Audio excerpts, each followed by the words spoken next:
ଯେଉଁ 10 କ୍ଲାସ୍ର ଛାତ୍ରଛାତ୍ରୀମାନେ 2026 ମ୍ୟାଟ୍ରିକ୍ ବୋର୍ଡ଼ ଏକ୍ଜାମ୍ ପାଇଁ ସିରିୟସ୍ ଅଛ, ଦେନ୍ ଏହି ଭିଡ଼ିଓ ତୁମକୁ ବହୁତ ହେଲ୍ପଫୁଲ୍ କରିବ। ଏହି ଭିଡ଼ିଓରେ ଆମେ ଡିସ୍କସନ୍ କରିବା ମ୍ୟାଟ୍ରିକ୍ ବୋର୍ଡ଼ ଟାଇପ୍ର ସବୁଠୁ ଇମ୍ପୋର୍ଟାଣ୍ଟ ଏବଂ ସବୁଠୁ ସିଲେକ୍ଟିଭ୍ କ୍ୱେଶ୍ଚନ୍। ଏବଂ ଆମେ ପ୍ରଥମେ ଡିସ୍କସନ୍ କରିବା ସାଇନ୍ସର ଯାହାକି ଭୌତିକ ବିଜ୍ଞାନ ପ୍ରଥମେ ଡିସ୍କସନ୍ କରିବା। ଆମେ ଜାଣିଛେ ଭୌତିକ ବିଜ୍ଞାନରୁ 25 ମାର୍କ ଆସିବ ଏବଂ ଲାଇଫ୍ ସାଇନ୍ସର 25 ମାର୍କ ଆସିବ। ଟୋଟାଲ୍ ଫୁଲ୍ ମାର୍କ 50 ମାର୍କର ହେଇଥାଏ ଏବଂ ତୁମକୁ ସମୟ ଦିଆଯାଇଥାଏ 1 ଘଣ୍ଟା। 1 ଘଣ୍ଟା ଭିତରେ ତୁମକୁ 50ଟା ସର୍ଟ କ୍ୱେଶ୍ଚନ୍ ଆଟେଣ୍ଡ କରିବାକୁ ପଡ଼ିବ। ଓକେ, କ୍ୱେଶ୍ଚନ୍ ଆଲୋଚନା କରିବା। କ୍ୱେଶ୍ଚନ୍ ନମ୍ବର 1, କିଟନ୍ ଶ୍ରେଣୀର ପ୍ରଥମ ଯୌଗିକର ଏକ ଅଣୁରେ କେତୋଟି କାର୍ବନ ପରମାଣୁ ରହିଥାଏ? ଅପସନ୍ ଏ ଗୋଟିଏ, ଅପସନ୍ ବି 2ଟି, ଅପସନ୍ ସି 3ଟି, ଅପସନ୍ ଡି 4ଟି। ତାହେଲେ ସଠିକ୍ ଆନ୍ସର ହେବ ଅପସନ୍ ସି 3ଟି ରହିଥାଏ। ଓକେ, ବର୍ତ୍ତମାନ କ୍ୱେଶ୍ଚନ୍ ନମ୍ବର 2, ଜାରଣକୁ ପ୍ରତିହତ କରିବା ପାଇଁ ଚିପ୍ସ ଖୋଳ ମଧ୍ୟରେ କେଉଁ ଗ୍ୟାସ୍ ଭର୍ତ୍ତି କରାଯାଇଥାଏ? Option A carbon dioxide, option B oxygen, option C nitrogen, option D argon. ତାହେଲେ ସଠିକ୍ ଆନ୍ସର ହେବ ଅପସନ୍ ସି ନାଇଟ୍ରୋଜେନ୍ ଭର୍ତ୍ତି କରାଯାଇଥାଏ। ବର୍ତ୍ତମାନ ଯିବା କ୍ୱେଶ୍ଚନ୍ ନମ୍ବର 3କୁ। ଆମାଲଗମ୍ ପ୍ରସ୍ତୁତି ପାଇଁ କେଉଁଠି ନିତ୍ୟାନ୍ତ ଆବଶ୍ୟକ? Option A aluminium, option B silver, option C mercury, option D zinc. ତାହେଲେ ସଠିକ୍ ଆନ୍ସର ହେବ option C mercury. Okay, question number 4, ରୂପାର ଉପକରଣଗୁଡ଼ିକୁ କିଛି ଦିନ ପାଇଁ ବାୟୁରେ ରହିଲେ ତାହା କଳା ପଡ଼ିଯାଇଥାଏ। ନିମ୍ନୋକ୍ତ କେଉଁ ଯୌଗିକଟି ଏଥିପାଇଁ ମୁଖ୍ୟତଃ ଦାୟୀ? Option A silver chloride, option B silver oxide, option C silver sulphate, option D silver carbonate. ତାହେଲେ ସଠିକ୍ ଆନ୍ସର ହେବ ଅପସନ୍ ସି ସିଲଭର ସଲଫେଟ୍ ଦ୍ୱାରା ସେଠି କଳା ପଡ଼ିଯାଇଥାଏ। ଓକେ, ବର୍ତ୍ତମାନ ଯିବା କ୍ୱେଶ୍ଚନ୍ ନମ୍ବର 5, ଆମ ଶରୀରରେ ସୃଷ୍ଟି ଚୁମ୍ବକୀୟ କ୍ଷେତ୍ରରେ ଉପଯୋଗ କରି ଶରୀର ଭିତରେ ଅଂଶର ଫଟୋଚିତ୍ର ନେବା ପ୍ରକ୍ରିୟାଟି ନାମ କ'ଣ? ତାହେଲେ ଅପସନ୍ ଏ ଦେଇଛି ଆଲ୍ଟ୍ରାସୋନିକ୍ ଇମେଜିଂ, ଅପସନ୍ ବି ଦେଇଛି MRI, ଅପସନ୍ ସି ଦେଇଛି ଏକ୍ସରେ ଇମେଜିଂ, ଅପସନ୍ ଡି ଦେଇଛି CT ସ୍କାନିଂ। ତାହେଲେ ସଠିକ୍ ଆନ୍ସର ହେବ ଅପସନ୍ ବି MRI। ସଠିକ୍ ଆନ୍ସର ହେବ ଅପସନ୍ ବି ହେବ ସଠିକ୍ ଆନ୍ସର। ବର୍ତ୍ତମାନ ଯିବା question number 6କୁ।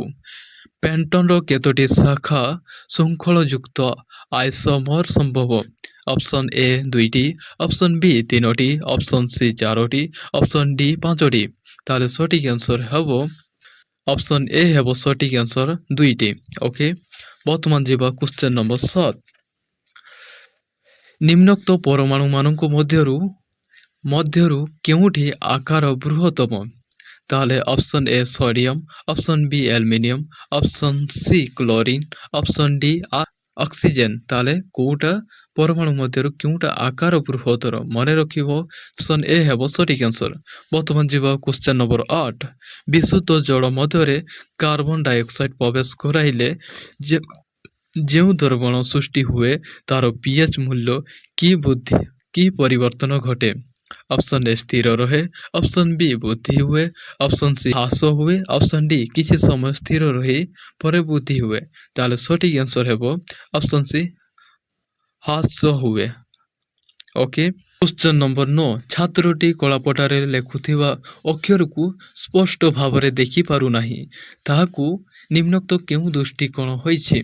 Option A ସମୀପ, option B ଦୂର, ଅପସନ୍ ସି ଚାଳିଶା, ଅପସନ୍ ଡି ମତିଆ ବିନ୍ଦୁ। ତାହେଲେ ସଠିକ୍ ଆନ୍ସର ହେବ ଅପସନ୍ ଏ ସମୀପ ଦୃଷ୍ଟି ରୋଗ ହେଇଛି। ଓକେ, ବର୍ତ୍ତମାନ ଯିବା କ୍ୱେଶ୍ଚନ୍ ନମ୍ବର 10କୁ। ମୁଖରିକାରେ ସୃଷ୍ଟି ହେଉଥିବା ପ୍ରତିବିମ୍ବ ବସ୍ତୁ ତୁଳନାରେ କ'ଣ ହୁଏ? ଅପସନ୍ ଏ ଆଭାସୀ ସଳଖ ଓ ବଡ଼, ଅପସନ୍ ବି ବାସ୍ତବ ଓଲଟା ଓ ବଡ଼, ଅପସନ୍ ସି ଆଭାସୀ ସଳଖ ଓ ସାନ, ଅପସନ୍ ଡି ବାସ୍ତବ ଓଲଟା ଓ ସାନ। ତାହେଲେ ସଠିକ୍ ଆନ୍ସର ହେବ ଅପସନ୍ ଡି ବାସ୍ତବ ଓ ଓଲଟା ଓ ସାନ ହୋଇଥାଏ। ବର୍ତ୍ତମାନ ଯିବା କ୍ୱେଶ୍ଚନ୍ ନମ୍ବର 11କୁ। ଦୃଶ୍ୟମାନ ଆଲୋକ ରଶ୍ମି ମଧ୍ୟରୁ ଯେଉଁ ବର୍ଣ୍ଣ ସର୍ବନିମ୍ନ ବିଚୂରଣ ବର୍ଷ ଅଟେ? ତାହେଲେ ଅପସନ୍ ଏ ଦେଇଛି ନୀଳ, ଅପସନ୍ ବି ଦେଇଛି ଲାଲ, ଅପସନ୍ ସି ଦେଇଛି ସବୁଜ, ଅପସନ୍ ଡି ଦେଇଛି ହଳଦିଆ। ତାହେଲେ ସଠିକ୍ ଆନ୍ସର ହେବ ଅପସନ୍ ବି ହେବ ସଠିକ୍ ଆନ୍ସର ଲାଲ।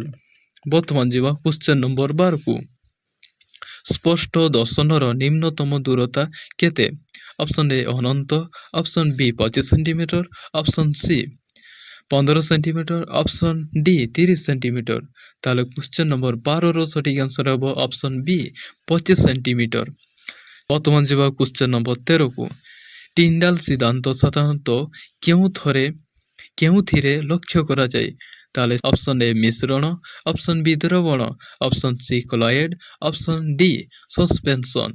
ତାହେଲେ ସଠିକ୍ ଆନ୍ସର ହେବ କ୍ୱେଶ୍ଚନ୍ ନମ୍ବର 13ର ଅପସନ୍ ସି କଲାଏଡ୍ରେ ଟିଣ୍ଡାଲ ସିଦ୍ଧାନ୍ତ ଲକ୍ଷ୍ୟ କରାଯାଇଥାଏ। ଯେଉଁମାନେ ଏହି ଚ୍ୟାନେଲରେ ସବସ୍କ୍ରାଇବ୍ କରି ଜଏନ୍ କରିନ ଦେନ୍ ସବସ୍କ୍ରାଇବ୍ କରି ଜଏନ୍ କର। ଏହି ପରୀକ୍ଷା ସିଲେକ୍ଟିଭ କ୍ୱେଶ୍ଚନ୍ ପାଇପାରିବ, ସର୍ଟ କ୍ୱେଶ୍ଚନ୍ ହଉ କି ଲଙ୍ଗ କ୍ୱେଶ୍ଚନ୍, ତୁମକୁ ବୋର୍ଡ ଟାଇପ୍ର ସବୁ କ୍ୱେଶ୍ଚନ୍ ପାଇପାରିବ। ତେଣୁ ସବସ୍କ୍ରାଇବ୍ କରି ଜଲ୍ଦି ଜଏନ୍ କର। ଓକେ, ନେକ୍ସଟ କ୍ୱେଶ୍ଚନ୍କୁ ଯିବା। Question number 14। ନିମ୍ନ ରୋଗୀମାନଙ୍କ ମଧ୍ୟରୁ କେଉଁ ରୋଗର ମୃତ୍ୟୁବରଣ କରୁଥିବା ଲୋକ ଚକ୍ଷୁ ଦାନ କରିପାରିବେ ନାହିଁ? ଅପସନ୍ ଏ ମଧୁମେହ, ଅପସନ୍ ବି ଉଚ୍ଚ ରକ୍ତଚାପ, ଅପସନ୍ ସି ଶ୍ୱାସ ରୋଗ, ଅପସନ୍ ଡି ଏଡ୍ସ। ତାହେଲେ ସଠିକ୍ ଆନ୍ସର ହେବ କ୍ୱେଶ୍ଚନ୍ ନମ୍ବର 14ର ଏଡ୍ସ ରୋଗର ଲୋକ ତାଙ୍କର ଚକ୍ଷୁ ଦାନ କରିପାରିବେ ନାହିଁ। ଅପସନ୍ ଡି ହେବ ସଠିକ୍ ଆନ୍ସର। ବର୍ତ୍ତମାନ ଯିବା କ୍ୱେଶ୍ଚନ୍ ନମ୍ବର 15କୁ। ସୋଡିୟମ୍ ଥାୟୋସଲଫେଟ୍ ଓ ଗାଢ଼ ଗନ୍ଧକାମ୍ଳ ମଧ୍ୟରେ ରାସାୟନିକ ପ୍ରତିକ୍ରିୟା କ'ଣ ସୃଷ୍ଟି ହୁଏ? ଅପସନ୍ ଏ ଅଙ୍ଗାରକଣିକା, ଅପସନ୍ ବି କ୍ଷୁଦ୍ର ଧୂଳିକଣା, option C sodium, option D sulphur. ତାହେଲେ ସଠିକ୍ ଆନ୍ସର ହେବ କ୍ୱେଶ୍ଚନ୍ ନମ୍ବର 15ର ଅପସନ୍ ଡି ସଲଫର। ବର୍ତ୍ତମାନ ଯିବା କ୍ୱେଶ୍ଚନ୍ ନମ୍ବର 16। 1 କୁଲମ୍ବ ଚାର୍ଜ କେତୋଟି ଇଲେକ୍ଟ୍ରନକୁ ବୁଝାଏ?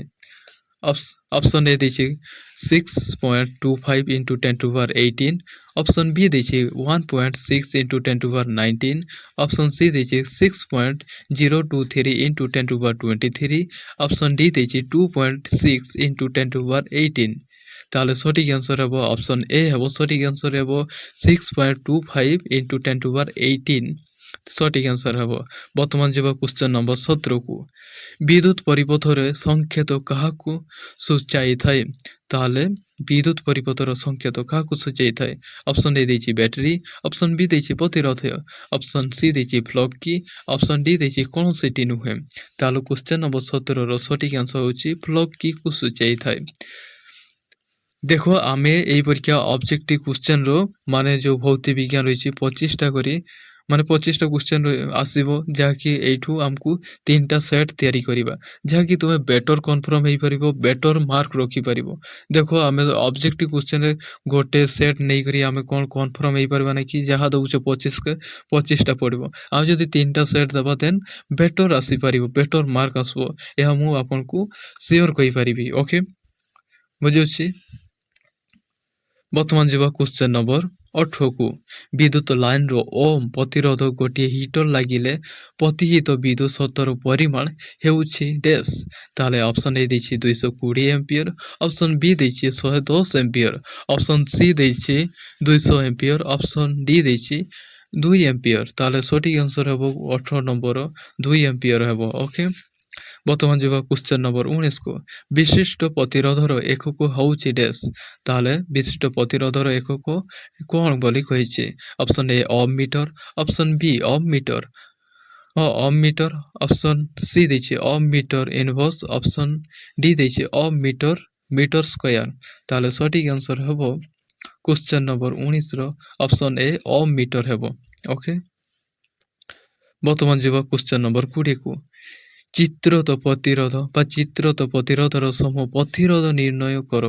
ତାହେଲେ ପ୍ରତିରୋଧ ନିର୍ଣ୍ଣୟ କର କହିଛି।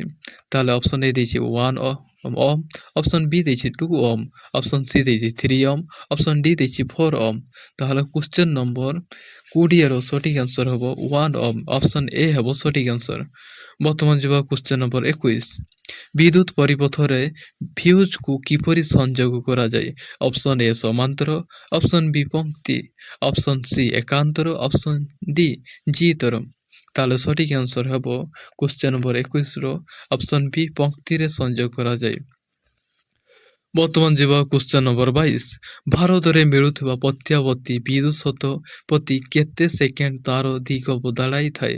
ଅପସନ୍ ଏ ଦେଇଛି 0.1, ଅପସନ୍ ବି ଦେଇଛି 0.101, ଅପସନ୍ ସି ଦେଇଛି 0.001, ଅପସନ୍ ଡି ଦେଇଛି 1।